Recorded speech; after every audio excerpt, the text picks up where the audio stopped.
அரசியல் நீர் தண்ணி பிடிச்சி நான் கீரை கடைகிறேன். அரைக்கீரை கடை போகிறேன். அது பருப்பு இதெல்லாம் எதுவுமே போடாமல் நம்ம கீரை கடைகிறேன்.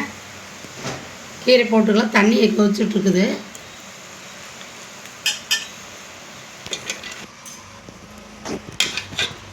கீரை வந்து மூடி வைக்கக்கூடாது. மூடி வைக்காமல் வச்சா தான் கீரை வந்து பசுமையாக இருக்கும். இல்லைன்னா ஒரு மாதிரி கரும்பச்சையாட்டம் ஆயிரும். வெங்காயம் தக்காளி போட்டு தாளிச்சுக்கலாம். பாருங்க, கீரை நல்லா வெந்துருச்சு. ஆனால் என்றைக்குமே கீரை நான் மூடி வைக்கலாம், வேகவே கூடாது. அதே பச்சை கலர்லேயும் எடுத்துக்கலாம். நம்ம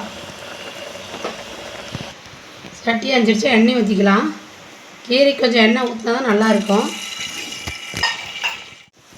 கடுகு போட்டுக்கலாம். ஜீரகம் போட்டுக்கலாம். நான் வந்து பச்சை மிளகா வந்து ஒரு 6-7 பச்சை மிளகா விதையை எடுத்துகிட்டு வச்சுருக்கிறேன்.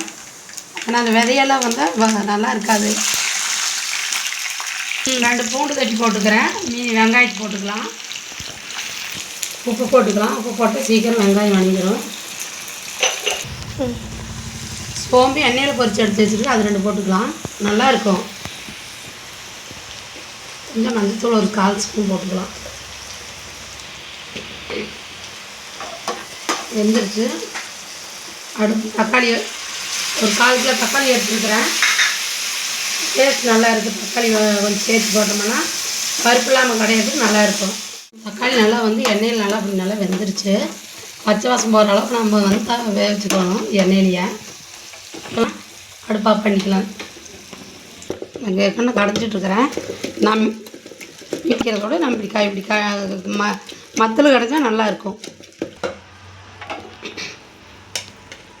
கடைஞ்சிட்டா அதெல்லாம் இதெல்லாம் போட்டுக்கலான்றது போட்டு இதை ஒரு தடவை போட்டு கொஞ்சம் கடைஞ்சிக்கலாம்.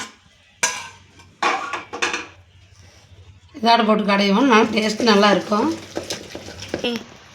எனக்கு கீரை குழம்பு பிடிக்காதுங்கிறீங்க கூட இந்த அளவுக்கு இந்த மாதிரி செஞ்சு கொடுத்தீங்கன்னா 2 கையோடு சேர்த்தியே சாப்பிடுவாங்க. அதனால் சாப்பிட்டு பாட்டு நீங்களும் செஞ்சு சாப்பிட்டு பாட்டு சப்ஸ்கிரைப் பண்ணுங்கள், லைக் பண்ணுங்கள், கமெண்ட் பண்ணுங்கள்.